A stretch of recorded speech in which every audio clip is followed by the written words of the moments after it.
how many times have you woken up early for just 2 days and you get this feeling like, okay, I'm finally disciplined now? It's that little burst of confidence where you think, this is it. This is the time it's going to stick.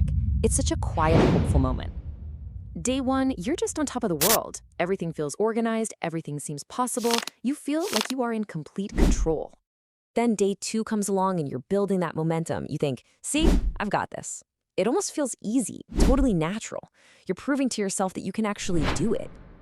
And then day three, the chaos just returns, as if nothing ever happened. The alarm goes off, you hit snooze, the whole plan just collapses. It's not some dramatic explosion, it's just that quiet, all too familiar feeling of defeat. I've been in that spot so many times. And every single time, my first thought was to blame the system. The schedule was too rigid, the app was wrong, the timing was off. But that was never the real story. Not really. So this brings us to this first big idea we have to get past, what I call the myth of discipline. We're constantly told that the answer is more rules, a tougher routine. But what if that very advice is the thing that's holding us back? So all the conventional wisdom tells us to just get tougher, get a stronger routine, an earlier alarm, a stricter schedule. But here's the unspoken question, the one that kind of nags at you. If that were true, why do we succeed for a little bit and then completely fall apart? It just doesn't add up. Turns out that missing piece has nothing to do with productivity hacks or fancy new apps. It's much, much deeper. And this leads us to the real heart of the issue, what you could call the wound of self-trust. This is the real reason our best plans seem to fail. Just let that sink in for a second. It's not that you lack willpower, and it's definitely not because you're lazy or incapable.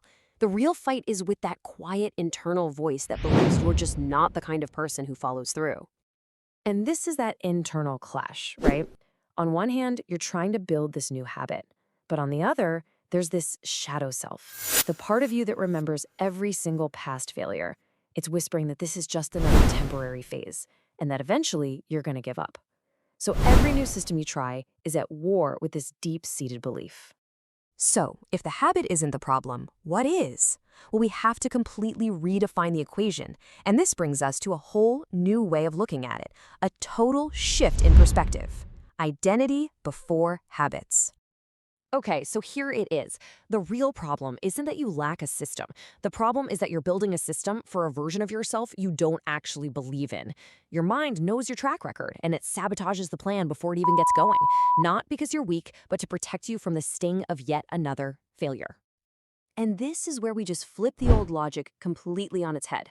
We're always told, change your habits and your life will change. But the real power, the real leverage, comes from changing your self-definition first.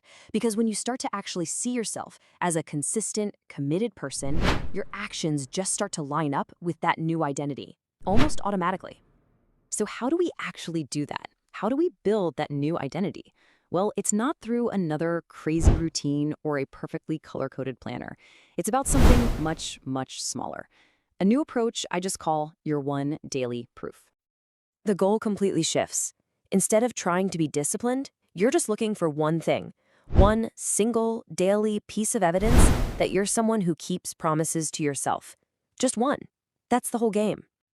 And these proofs are tiny, almost invisible to anyone else. It could be as simple as getting up at the same time every day, even when you really don't feel like it.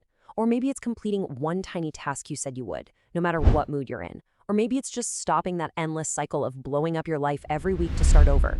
It's a system designed to serve your identity, not show off your discipline. So after doing this for a few weeks, something really strange happened. The goal wasn't to feel disciplined anymore. In fact, that word started to feel kind of hollow. Instead, something way deeper, way more powerful started to grow. I started trusting myself, and that feeling of trust, that became the foundation for everything. It made chaos feel uncomfortable. It made breaking promises to myself feel unnatural.